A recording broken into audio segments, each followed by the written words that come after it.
warahmatullahi wabarakatuh. Hamdan wa syukranillah, wassalatu wassalamu ala rasulillah sallallahu alaihi wasallam, amma ba'du. Anak-anakku semua yang dirahmati Allah, ketemu lagi nih dengan Abi Hilman. Mudah-mudahan kita semua dalam keadaan sehat walafiat ya. Baik, kita awali pembelajaran kita hari ini dengan membaca basmalah. Bismillahirrahmanirrahim. Materi kita kali ini adalah tentang perilaku optimis, ikhtiar, dan tawakal. Abi akan mempelajari mengenai Quran Surah Az-Zumar ayat 53. Nah, kita akan memahami kandungan-kandungan daripada surat-surat tersebut. Baik, selanjutnya kita akan lihat. Mari kita membaca Quran Surah Az-Zumar ayat 53 dan nanti dilanjutkan dengan An-Najm ayat 39 sampai 42 dan juga Surah Ali Imran ayat 159. Nah, untuk kali ini Abi akan jelaskan tentang Surah Az-Zumar ayat 53. Namun sebelumnya yuk kita baca sama-sama. Ikuti Abi ya. A'udzu billahi minasy syaithanir rajim. Bismillahirrahmanirrahim. Qul ya ibadiyalladzina asrafu ala anfusihim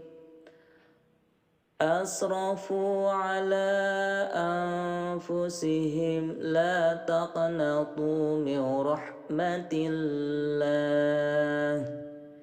innallaha yaghfirudz dzunuba jami'a innahu huwal ghafurur rahim. Shadaqallahul azim.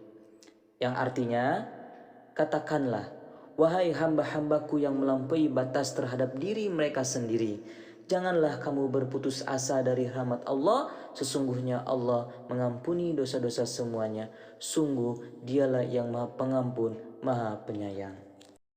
Baik, selanjutnya kita akan baca Quran Surah An-Najm ayat 39 sampai 42. Ikuti ya.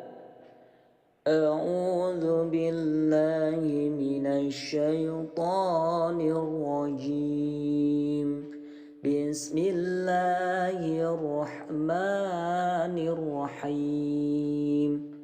Wa alaysa lil insani illa ma sa'a wa anna sa'yahu sawfa yura thumma yujzahul jazaa'al awfa wa anna ila rabbikal muntaha.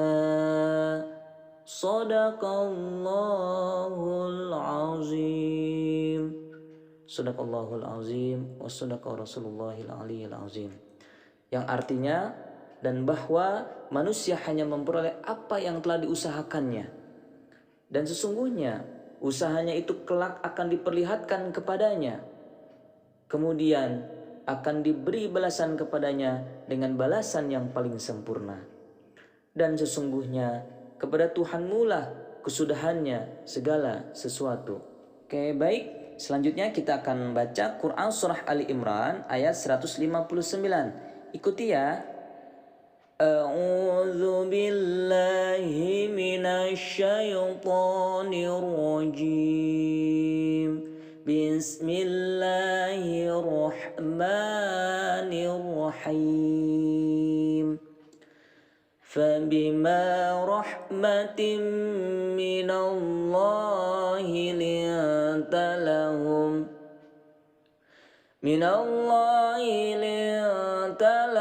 walau kunta fazzan ghalizal qalbi lanfaddu min hawlik fa'fu anhum wastaghfir lahum washawirhum fil amr فإذا عزمت فتوكل على الله إن الله يحب المتوكلين.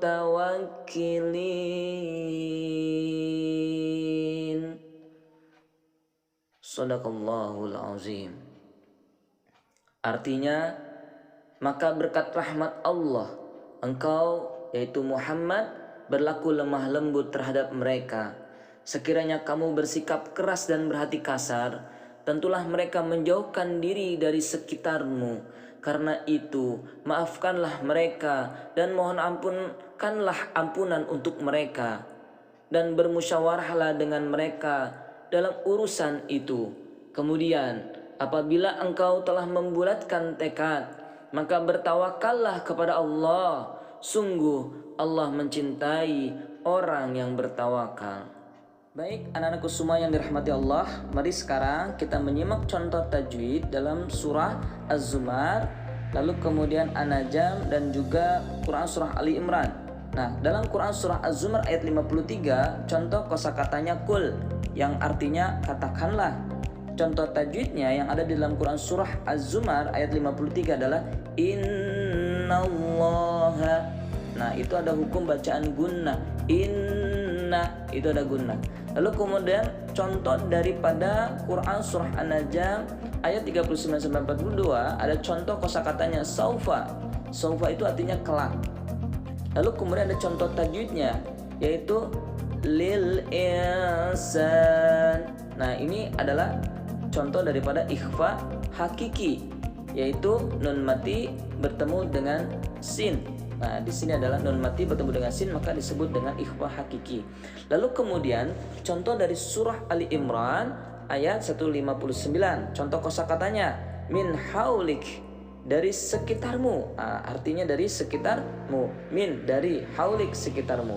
Lalu kemudian contoh tajwidnya adalah azamta. Nah, di sini ada mim mati bertemu dengan ta, disebut dengan izhar syafawi. Oke, mudah-mudahan bisa dipahami ya. Selanjutnya, memahami kandungan surah Az-Zumar ayat 53 dan Quran surah An-Najm ayat 39-42 dan Quran surah Ali Imran ayat 159. Apa saja sih yang ada dalam kandungannya? Yang pertama, kandungan Quran surah Az-Zumar ayat 53 itu adalah larangan berputus asa.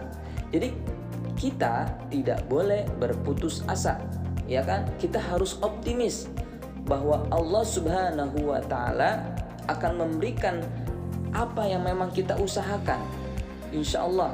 Lalu kemudian juga ada perintah untuk bertobat. Di dalam Quran surah Az-Zumar ayat 53 ada perintah kita untuk bertobat, bahwa Allah Subhanahu wa taala mencintai orang-orang yang bertobat. Yuk kita bertobat agar supaya apa? Agar supaya Allah Subhanahu wa taala mencintai kita.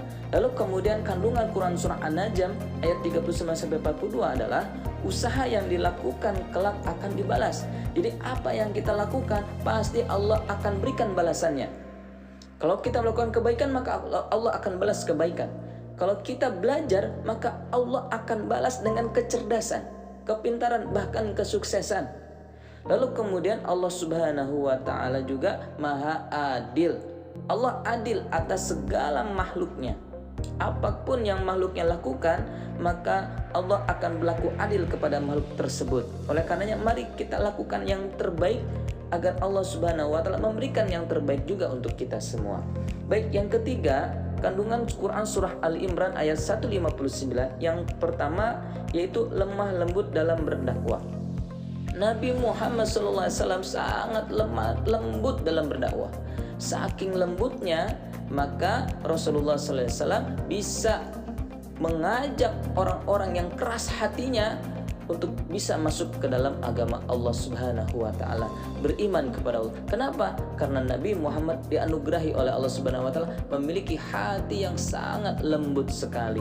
Lalu kemudian Allah Subhanahu wa taala pun meminta kepada kita untuk bertawakal kepada Allah atas segala usaha kita. Fatawakal, maka kita serahkan semuanya kepada Allah. Kita harus optimis, tapi kita juga harus berikhtiar. Setelah berikhtiar, maka kita bertawakal. Insya Allah, kandungan hadis tentang optimis, ikhtiar, dan tawakal, yaitu optimis dalam keseharian, ikhtiar mencari rezeki, dan bertawakal setelah berusaha. Mudah-mudahan bisa dipahami ya teman-teman semua. Baik, Selanjutnya yaitu pengamalan ayat Al-Quran dan hadis tentang perilaku optimis, ikhtiar, dan tawakal. Nah, optimis itu apa? Optimis dalam beribadah, optimis dalam meraih rahmat Allah Subhanahu wa taala, optimis mewujudkan cita-cita. Lalu kemudian ikhtiar itu apa? Ikhtiar berusaha menjemput rezeki, berusaha menjauhi kemudaratan, menuntut ilmu dengan optimal. Nah, itu ikhtiar. Lalu kemudian tawakal. Tawakal itu apa? Yakin pada ketetapan Allah Subhanahu wa taala, menyandarkan segala cobaan kepadanya, yaitu kepada Allah Subhanahu wa taala, lalu kemudian bersyukur atas segala karunia yang Allah Subhanahu wa taala berikan kepada kita. Nah, ini dia yang harus kita amalkan dalam kehidupan kita sehari-hari, yaitu sikap optimis, tawakal, dan juga ikhtiar agar supaya hidup kita bisa lebih baik. Terima kasih sudah menyimak materi ini dengan baik. Sampai jumpa pada materi berikutnya. Mudah-mudahan kita semua dalam keadaan sehat walafiat dan bisa memahami materi-materi selanjutnya.